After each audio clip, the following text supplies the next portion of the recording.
नमस्ते बच्चों, अब संधि का हम आगे का पार्ट, दूसरा पार्ट आज यहाँ पर पढ़ेंगे। ठीक है, पिछले पार्ट में हमने क्या पढ़ा था? संधि क्या होती है, उसके कितने भेद थे? 3 भेद। स्वर संधि, व्यंजन संधि और विसर्ग संधि। स्वर संधि और स्वर संधि के 5 उपभेद हमने पढ़ लिए थे। ठीक है, अब आज हम इस पार्ट में व्यंजन संधि और विसर्ग संधि के बारे में पढ़ेंगे।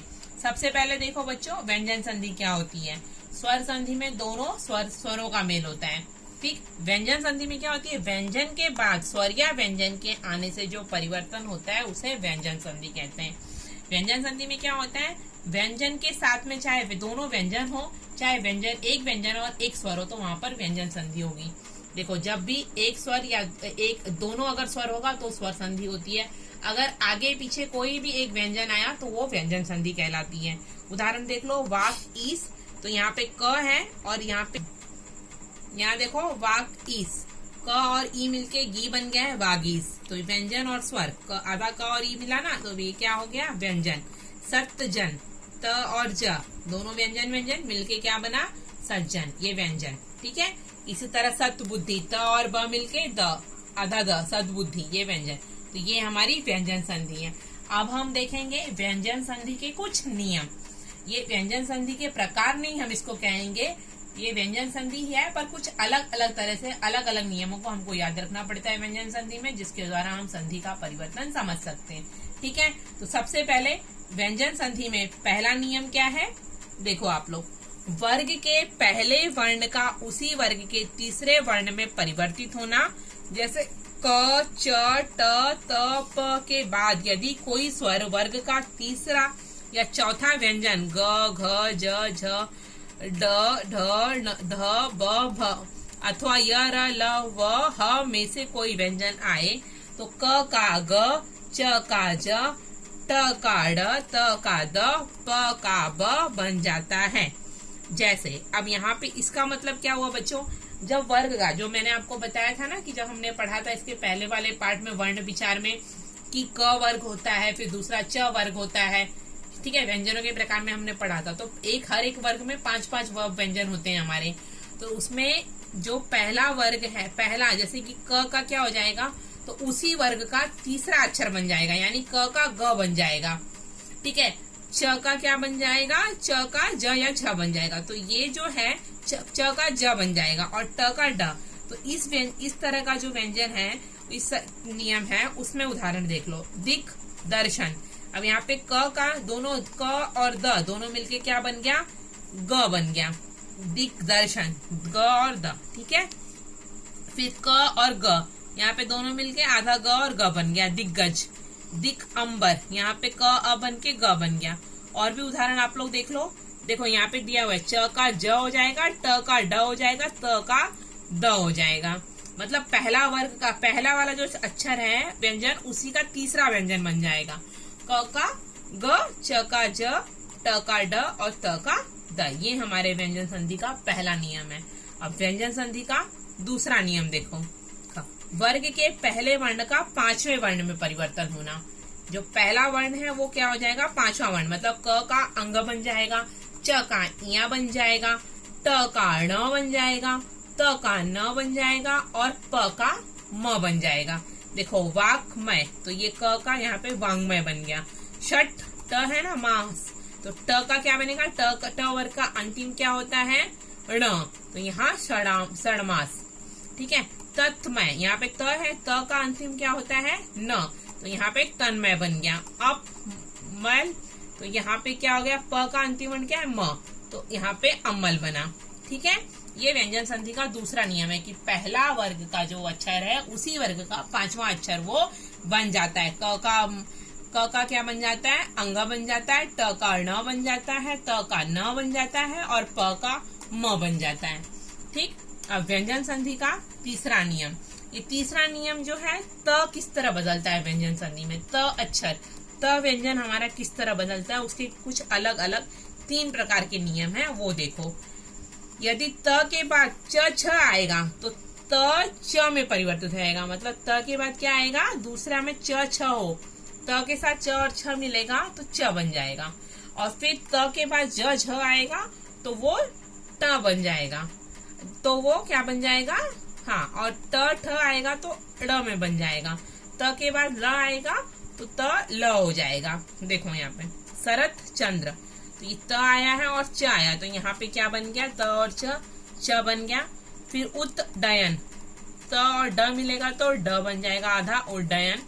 सतजन, तो यहाँ पे फिर उसका भी सज्जन बन जाएगा। यहाँ पे तट टीका, तट्टिका बन जाएगा। त और ट मिलके, त और ल मिलेगा तल्लीन, तो ल बनेगा तल्लीन। ठीक, अब यहाँ पे मतलब यहाँ पे त छूट जाता है, वही जो शब्द होता है उसी का आधा अक्षर बन जाता है। कहने का मतलब ये है कि दूसरे वाले का ही आधा अक्षर, त हटके त की जगह पे, आधा त की जगह पे वही अक्षर आधा हो जाता है। त ही आधा हो गया, यहाँ पे ल ही आधा हो गया, यहाँ पे सज्जन में देखो ज आधा हो गया। फिर देखो यदि त के बाद श आता है, बड़ा वाला श, तो त का च हो जाता है और श का छ बन जाता है। जैसे तत् है शिव, तो ये त का क्या बन जाएगा, च बन जाएगा, और ये श का छ बन जाएगा, तत्शिव। दोनों में परिवर्तन हो जाएगा, आधा त च बनेगा और आधा और श जो है वो छ बन जाएगा पूरा। उत्शिष्ट, तो उच्छिष्ट।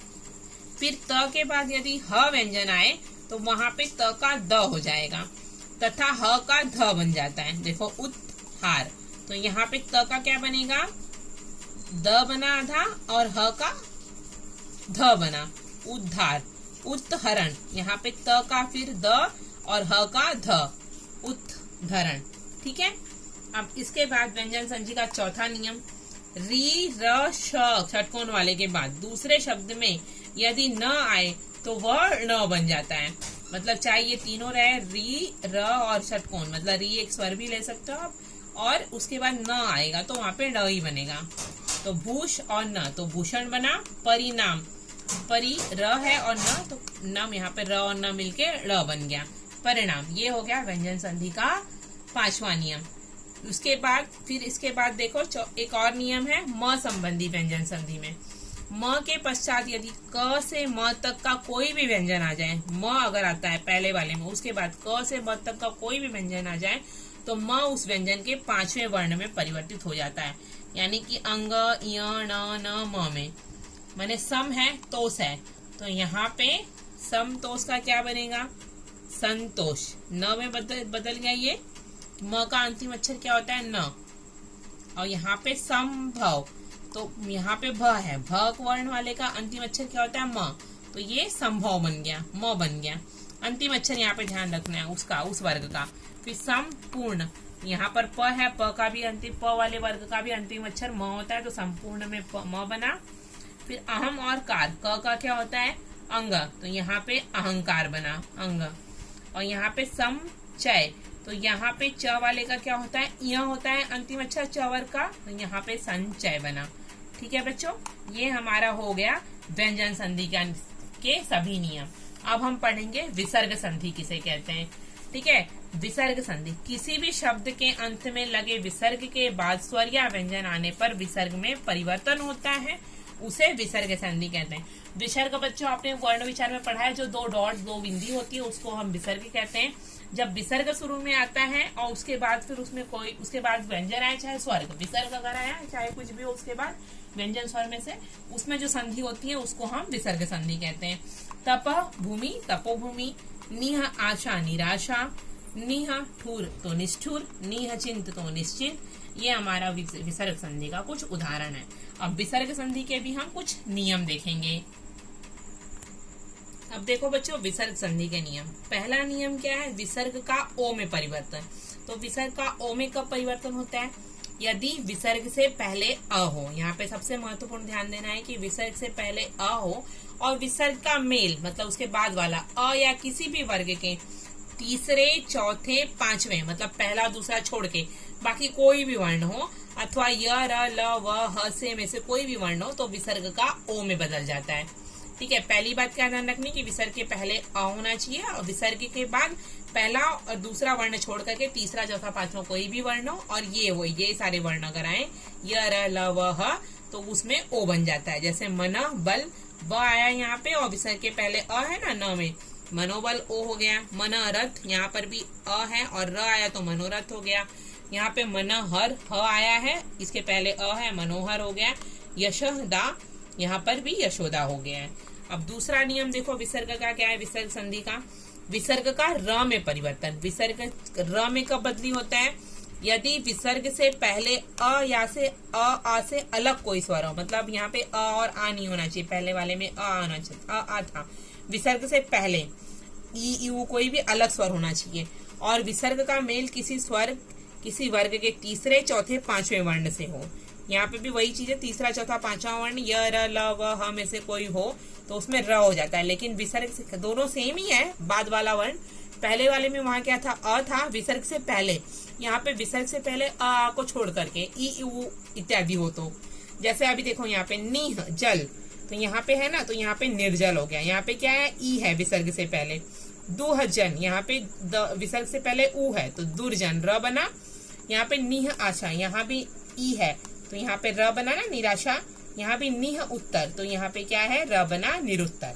अब आगे देखो विसर्ग का नियम। तीसरा नियम क्या है, विसर्ग का बड़ा श में परिवर्तन। यदि विसर्ग से पहले कोई स्वर हो और उसका मेल च, छ, स से हो तो विसर्ग स में परिवर्तन हो जाता है। विसर्ग से पहले क्या होना चाहिए, कोई भी स्वर हो और विसर्ग के बाद ये तीन अक्षर आपको ध्यान रखना है, च, छ, बड़ा श। च, छ और बड़ा श होगा, बड़ा सा होगा तो बड़ा सा होगा ही, लेकिन च, छ याद रखो, च, छ होगा तो भी बड़ा श बन जाएगा विसर्ग। उदाहरण के लिए आप देख लो,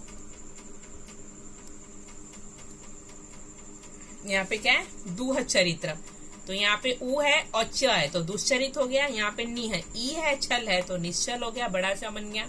हरिचंद्र, हरिय के पहले ई है और च है तो हरिश्चंद्र हो गया। यहाँ भी नी है, स्वर है ना ई, और च है तो निश्चय हो गया, बड़ा सा बना। अब उसके बाद चौथा नियम क्या है, विसर्ग का छोटे सा में परिवर्तन। छोटा सा कब बनता है, यदि विसर्ग का मेल त स से हो तो विसर्ग स में परिवर्तन। विसर्ग के पहले कुछ भी हो लेकिन विसर्ग के बाद अगर त और छोटा सा आता है तो वो विसर्ग स ही बनता है। नमस्ते, नमस्ते छोटा सा बना। निह संतान, यहाँ पे विसर्ग का स से मिलाप, निसंतान हुआ। निह तेज, यहाँ फिर त मिल रहा है तो निस्तेज सही बनेगा। त या स दोनों रहेगा तो सही बनने वाला है। निहसाय, निस्साय बना। अब इसके बाद जो है पांचवा नियम क्या है विसर्ग संधि का, विसर्ग का षटकोण सा में परिवर्तन। षटकोण सा में कब बदलता है विसर्ग, यदि किसी विसर्ग से पहले ई ड हो और विसर्ग का मेल क, ख, ट, ठ, प, फ से हो तो विसर्ग षटकोण में परिवर्तित हो जाता है। क, ख, ट, ठ, प, फ यानी कि ये कौन सा है, पहला और दूसरा वर्ण है, ठीक है, प्रत्येक वर्ग का। और विसर्ग से पहले ई और ड होना चाहिए। जैसे अभी निह है, ई है, यहाँ पे पाप, निष्पाप बना, षटकोण सा में बना ना। क, ख, ट, ठ, प आया है, यहाँ पे दुहकर, क आया है और विसर्ग के पहले ऊ है तो ये क्या, दुष्कर। यहाँ पे दुह परिणाम, यहाँ पे भी ऊ है और प है तो दुष्परिणाम षटकोण वाला स बना। निह फल, यहाँ पर भी ई है और फ है तो क्या बना, षटकोण वाला स। ठीक है, ये तीनों स को लेकर के हमारे विसर्ग का परिवर्तन। अब इसके बाद और नियम है विसर्ग का। छठवां नियम क्या है, विसर्ग का लोप होना। छठवां नियम ऐसा है कि विसर्ग खत्म हो जाता है। तो कब ऐसा होता है, यदि विसर्ग का मेल र से हो तो विसर्ग लुप्त हो जाता है। विसर्ग का पहला स्वर दीर्घ हो जाता है। देखो, विसर्ग के बाद अगर वो र में मिलता है तो उसमें क्या होता है कि पहला स्वर उसका दीर्घ बन जाता है और विसर्ग खत्म हो जाता है। अब यहाँ पे नी है, छोटी ई है और विसर्ग है रोग, र में मिला है ना तो नी और रोग मिलेगा तो निरोग होगा, विसर्ग गायब हो जाएगा और ये नी छोटी ई का बड़ा ई हो जाएगा। यहाँ पे निहरज, यहाँ भी वही बात हुई है, न पे बड़ी ई हो गई और विसर्ग खत्म हो गया, नीरज बन गया। यहाँ पे विसर्ग लोप हो गया है। अब यदि विसर्ग से पहले आ हो और विसर्ग का मेल किसी अन्य स्वर से हो तो विसर्ग फिर लुप्त हो जाता है। विसर्ग से पहले क्या हो, आ और अन्य स्वर से हो, जैसे कि तथा एव, यहाँ पे अ है ना, ततेव हो गया, यहाँ भी विसर्ग लोप हो गया। कोई भी शब्द इसमें बदली नहीं हुआ, बस विसर्ग लोप हो गया क्योंकि आ था। यहाँ पर बड़ी करने की जरूरत नहीं, जब आ आता है तो अतः एव, यहाँ भी अतएव हो गया। अब विसर्ग का सातवां नियम क्या है, विसर्ग में परिवर्तन न होना। और कुछ बार ऐसा होता है बच्चों की विसर्ग में बिल्कुल भी परिवर्तन नहीं होता, संधि होती है पर केवल दोनों शब्द जुड़ जाते हैं बिना किसी परिवर्तन के। ना पहले शब्द में परिवर्तन होता है ना दूसरे शब्द में।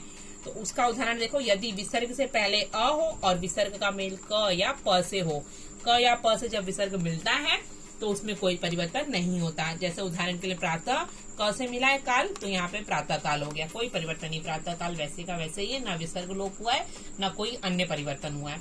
अधः पतन प से मिला है विसर्ग यहाँ पे, तो अधः पतन हो गया है। ठीक है, ये बच्चों हुए हमारे विसर्ग संधि के कुछ नियम।